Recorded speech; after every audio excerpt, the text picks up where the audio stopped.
रामपुर की कई मिलों पर ताला लटक गया है। एक दौर था जब रामपुरी चाकू की बात हर जगह होती थी, लेकिन इसे बनाने वाले कारीगर भी आज बदहाल हैं। एक एक करके उद्योग दम तोड़ रहे हैं, लेकिन नेताओं का शायद इससे कोई मतलब नहीं।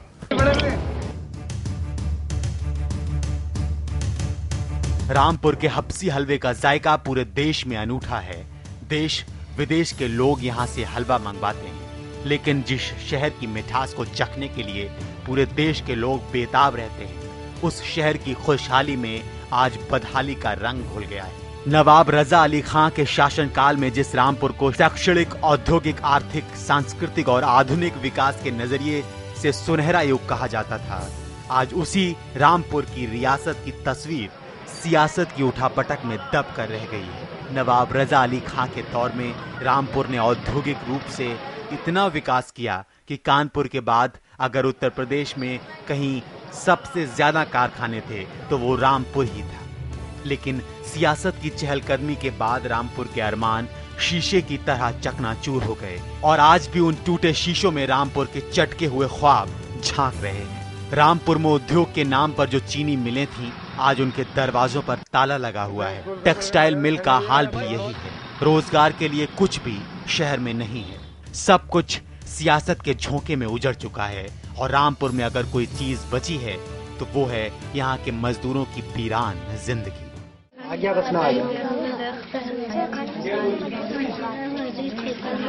स्कूल बनती है, इसके अलावा जाता है। देखिए, रामपुर के सांसदों को या जो भी राजनेता हैं, उन्हें विकास से कोई लेना देना नहीं है। रामपुर में उद्योग धंधों का बुरा हाल है। चीनी मिल बंद हो गई है, उसकी तरफ किसी भी राजनेता या किसी भी सांसद का ध्यान नहीं है। इससे क्षेत्र में जो रोजगार मुहैया हो रहा था नवयुवाओं को, वो लोग रामपुर से पलायन कर रहे हैं, दूसरे क्षेत्रों में जाकर रोजगार देख रहे हैं, ढूंढ रहे हैं। तो मैं समझता हूँ कि उद्योग धंधों का बुरा हाल है रामपुर। एक वक्त था जब रामपुर के चाकू की लोकप्रियता पूरे देश में थी, लेकिन वक्त अपने साथ इसे भी इतिहास बना बैठा और नतीजा ये हुआ कि रामपुर में इस वक्त महज गिनती के ही चाकू की दुकानें बची हैं।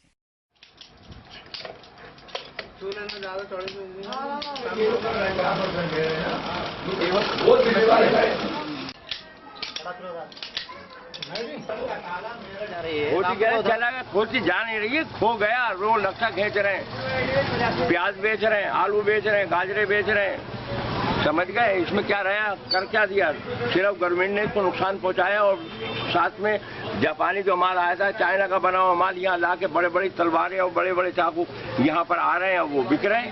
और इसके ऊपर ऑब्जेक्शन लगा दिया था 25 का, कोई दे नहीं सकता, मेरे नुमाइश में बेच नहीं सकता।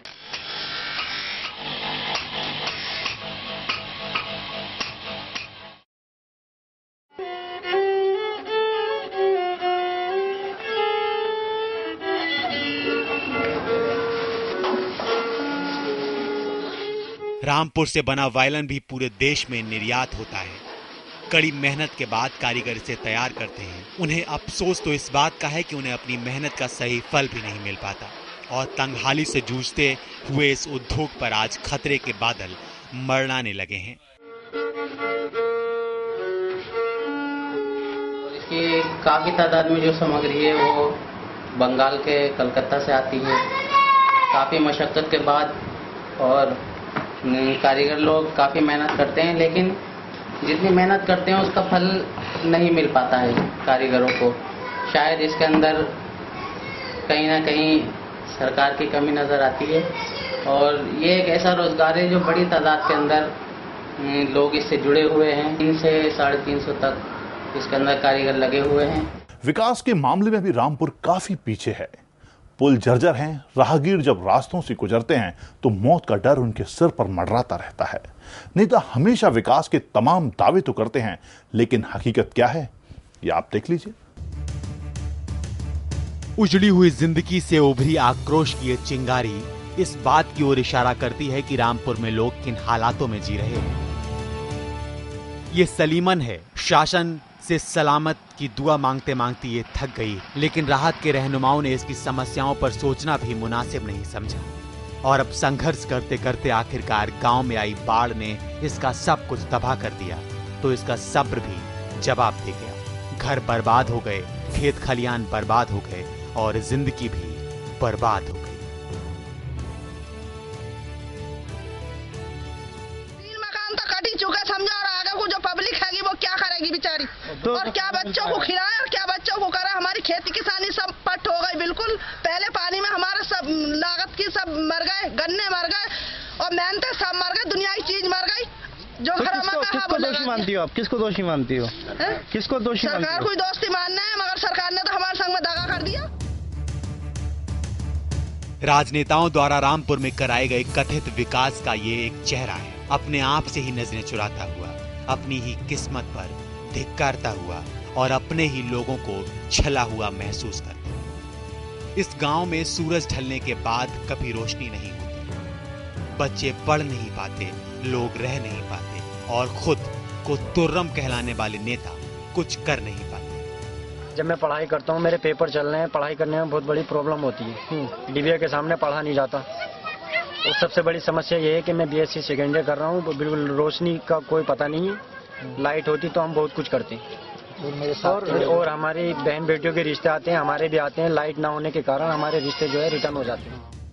रामपुर के राजनेता विकास का राग अलापते रहते हैं, लेकिन हकीकत का सफर तो यहाँ के लोग तय करते हैं, जो विकास के लिए तरसती आंखों से राजनीति की आत्माओं का अंतिम संस्कार देख रहे हैं। ये लालपुर डैम है जो 1855 में बनवाया गया था। इस पुल की हालत इतनी जर्जर है कि अब तक ये पुल कई लोगों की जान ले चुका है।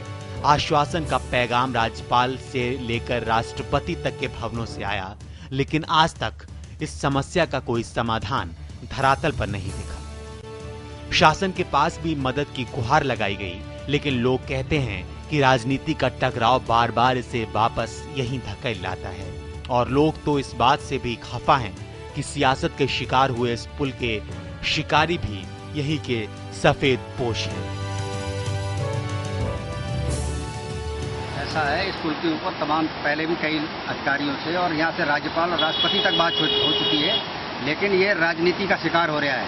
और इस पुल को ये राजनेता नहीं चाहते कि जल्दी बने, और इस क्षेत्र की जनता अपनी जान हथेली पे रख के अपनी जान की कुर्बानी देने के हिसाब से इस पर सफर कर रही है। बाकी इसकी हालत बहुत खराब है। उस वक्त भी शासन को कई बार यहाँ से लिखा जा चुका है, लेकिन उसके बाद भी चूंकि राजनीति के शिकार होने के बारे में कोई काम नहीं हो रहा है। रामपुर की जनता खुद को ठगा महसूस करती है। शहर में सियासत का चेहरा तो बदला है, लेकिन समस्याओं की स्थिति बदलने वाला यहां आज भी कोई नहीं दिखता। फिलहाल वक्त है एक और छोटे से ब्रेक का। ब्रेक के बाद इस लोकसभा क्षेत्र की कुछ और तस्वीरों के साथ जल्द हाजिर होंगे।